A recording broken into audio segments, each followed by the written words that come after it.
You first came to the attention of the underground in 1984 via the Scandinavian metal attack. You and how many other bands were on that? 3? It was me and 2 other guys. We got together in March of 1983, and the reason why the whole thing kept on going at all was because they had a rehearsal place for free and a lot of equipment. And we did the Scandinavian metal attack thing with Boss at Typhoon Records, and if it wouldn't have been for him, the thing wouldn't have been keeping on going. Now, how did you get the attention of him to be on the compilation album? Did you have a demo going around? No, we never made a demo. We did the Scandinavian metal attack thing, and from those 2 tracks, we received a lot of fan mail, and just a couple of weeks after the album was released, the original lineup split up. That was the whole... And that was in the spring of 1984. Since that time, you haven't had really a stable lineup, but you do now, don't you? Well, we've had different lineups, not a stable one. We had 5 or 6 different lineups, and not until August last year we got the group together with a stable lineup that's going to continue until the end of the year. You know, with the 2 new guys, it feels like this is the guys that I've been looking for all the time. You know, in Sweden it's a little bit difficult, but it's getting better. You know, as speed metal or whatever, heavy metal is getting big coverage in Sweden. With the group BATHORY, it's been a very difficult task from the beginning because the original members were only into having fun, like I was at that time as well. But when I started to realize, when did you get serious about it?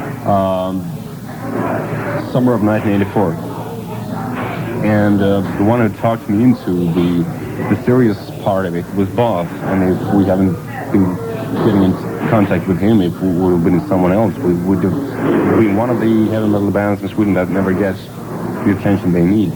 Now, you and Boss have been working since now for 3 albums. Do you see it continuing in the future? All right. Yeah? Till the end of the era. Okay.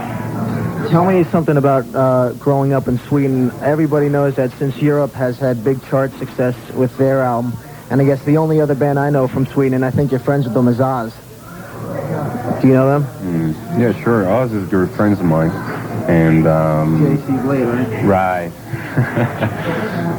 Well, in Sweden it's difficult because there's 2 ways for a rock musician. Either it goes off and play a rock star during the weekends. And during the ordinary days of the week, he goes off and do his car work or whatever, he's taxi driver or cleaning dishes or whatever, you know. And there's another way. You bet for the professional band group and you get a record deal, which is very hard if you're not good enough, or if there's something wrong with the record business in Sweden. I don't know. I mean, we were very lucky. We got in contact with Boss right away. And if it wouldn't have been for him, you know, we would probably have been one of those hundreds of metal bands in Sweden that doesn't get any coverage at all. Do you think you've been lucky being located in Sweden? I gotta answer that question by saying that for myself personally, it's like if I would have been born, grew up here in New York, it would have been totally different. I want to keep the Swedish anonymity, you know, being on the other side of the globe and the typical Scandinavian mentality or whatever. As long as you're into the music and you have a very true relationship to the fans, it doesn't matter wherever you may live. I think, for me, myself personally, it's okay by living in Sweden. I love the place. I was born in Stockholm, raised in Stockholm, and I'll never leave Stockholm. You know? No, the Hard Rock Cafe's in Stockholm, isn't it? Well, that's not the only place to get sick, you know. There are a lot of other places, you know, but to mention one, yes. Okay, and I gather that's something you do when you're not in Bathory, right? I used to a couple of years ago, but the past 18 months I haven't been doing anything but rehearsing with the group and writing new stuff for the next album and everything. Now, your first visit to the United States, if I'm correct, was back about October last year. October. You were at L'Amour. What'd you think? That was your first time at L'Amour, and L'Amour is sort of the big place for heavy metal in New York. What'd you think of it? Everything was very confusing because I went there with a couple of people and I told them, don't tell anybody I'm here because I want to be able to go walk around and just be anybody. And especially as people shouldn't be able to recognize me, you know, in person from pictures that's been released before. It should be a very easy thing for me to just walk around like, you know, just anybody. After 45 minutes or something like that, people start to turn around and take pictures and everything, and I try to cover my face and all that. You know, and we come up in the street, we hire a limousine and everything, and we come up in the street afterwards, and there's hundreds of fans surrounding the car. We sign autographs and tits and ass and posters and everything, and it's great. How did that make you feel? I mean, was it good getting there? Before, you only had contact through letters with fans, which is as important as, you know, having a clear perspective of what kind of people is buying your records. But having a personal contact with the fans is always important, because sometimes some people have a very preconceived notions about who you are, like the big demon or whatever, a beast or whatever. Or some people do have a picture of yourself as a great musician just into what you're doing, which is probably the most true thing. You know, I'm just into these things just because it's something for the fans, and if it wouldn't have been for the fans, I wouldn't have been doing this. It made me feel proud in a certain way, because before it was just names in the end of the letters, and now you met them in person. It was very important, very great, you know. And if it wouldn't have been for them, the Song of Doom on the Descent of the Black Mark album wouldn't have... That was for them, right? Yeah, right. That was the prime reason for me putting that song out in the first place. Now, did you do it intentionally, the whole mystery around the band, not having any members, not doing any live show? Was that intentional to keep the press as low as possible? At first it wasn't, you know. The reason was because the lack of information and everything, the lack of pictures and names and everything, was because from between April of 1984 to August of 1986, we had big troubles keeping the group together, because in Sweden, the situation with rock musicians are, you can either go off and do the weekend thing, or you can go off and do the thing 100%, and you're not 100% sure whether you're going to make it or not. So finding musicians that fit for a band like Bathory in a country like Sweden is very, very difficult. So after been going through 5 or 6 different lineups, it tends to get shallow in a certain way to answer the phone and say, like, okay, you want to try out for a drummer, and you've been doing that for 3 years or something, and you record the albums with the guys, and after some time you realize that they're not going to be long within the group, and there was no use to put out pictures or names or anything if you know the guy's going to leave in just a couple of weeks. Are you friends with any of the former members now? No. No. We don't have any contact at all. The most important thing is the future, not what has been in the past.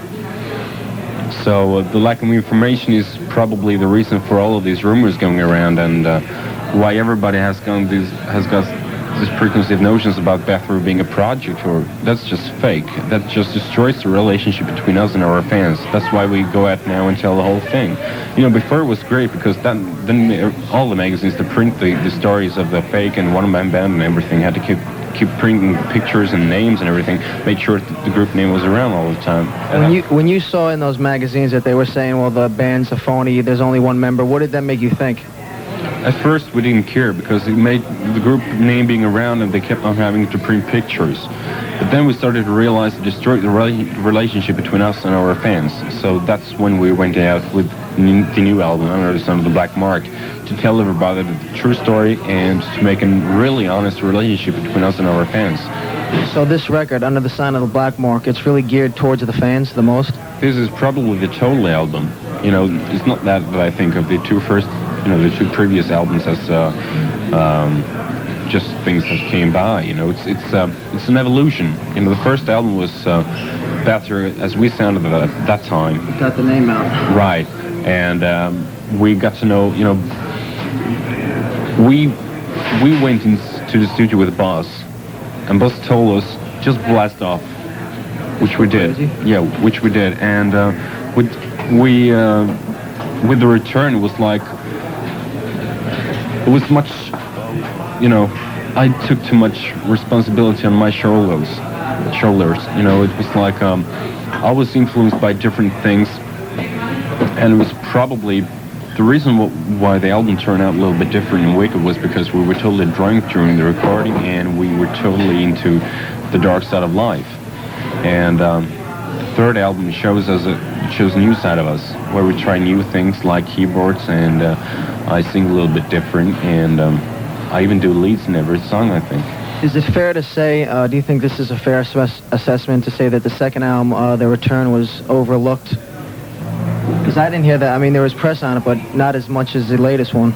Well, I think people are being influenced by what they read. If someone writes and says that The Return is not as good as the first album, everybody considers the first album to be a classical one. As far as I'm concerned, as me being a musician who's been writing this stuff and playing guitar and singing, it's different. I feel for all the tracks, otherwise I wouldn't have recorded them. And I feel for all the albums and releases and everything, but I can't say that one album is weaker than another album, because at that time it sounded like that. So if anybody says that The Return is weaker than any of the other album that we've been put out, it's either he thinks that himself personally, that's his personal opinion, or he's been reading that in magazines. How come The Return was out in the United States on Combat, and then you broke that off? How come the latest album, was that just a one-album deal with Combat in the States? Business is business, and you want to make it as smooth as possible. Huh?